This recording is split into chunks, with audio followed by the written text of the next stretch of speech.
ญาตินาคอุทิศส่วนบุญกุศลให้ปู่ย่าตาทวดพ่อแม่ยะถาวาริวหาปุราปาริปุเรนติสาคารังเอวะเมวะอิโตทินังเปตานังอุปกปปติอิชิตังปัจตังตุมหังทิปเมวัชมิจฉาตุสัพเพปุเรนตุสังกัปปาจันโทปนราโสยะถา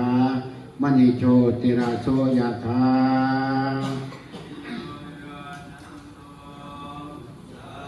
ภาโรโควินาศตุมาเตภวัตวันตรายโยสุขิติกายุโกภวะอาภิวาทนาสิริสนิจังอุทาปจายโน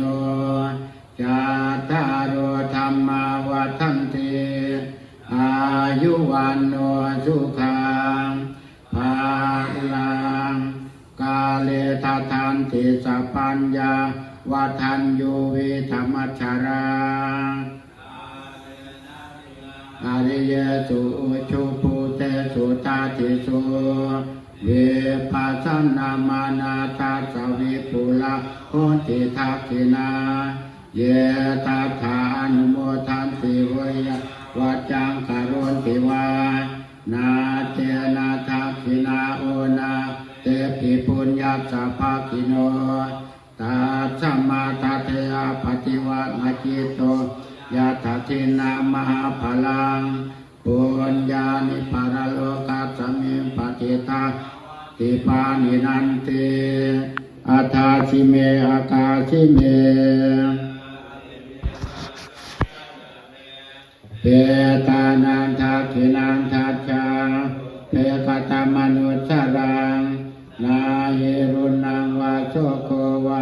ยาวันยาปริเทวนา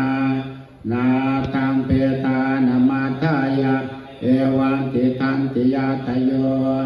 อายัญจักโคทักขินาทินนาสังฆามิสุปฏิทิตาทีฆารตังหิตายัสสะธนาโสปะกาปติโสยาติธรรมโมจะอายังนิทัสสิโตเปตานาปูชาจักตาอุลารา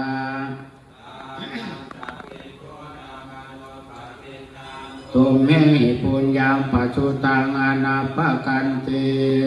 อายุโทภลโททิโรสุขาสัทธาตาเมธาวีสุขันโสอธิคาชติอายุนทัตตวาพลังวันนะสุขันจะปฏิภาณโตทีขายุยาสวาหุนติยาทุปปะชติติภวตุสัพพมังคลัง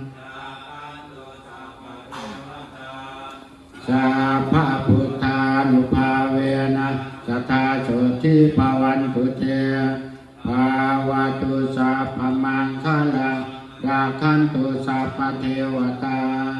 สัพพธัมมานุภาเวนะสัทธาโสติภวันตุเต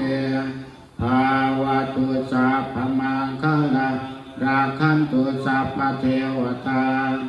สัพพสังฆานุภาเวนะสัทธาโสติภาวันตุเต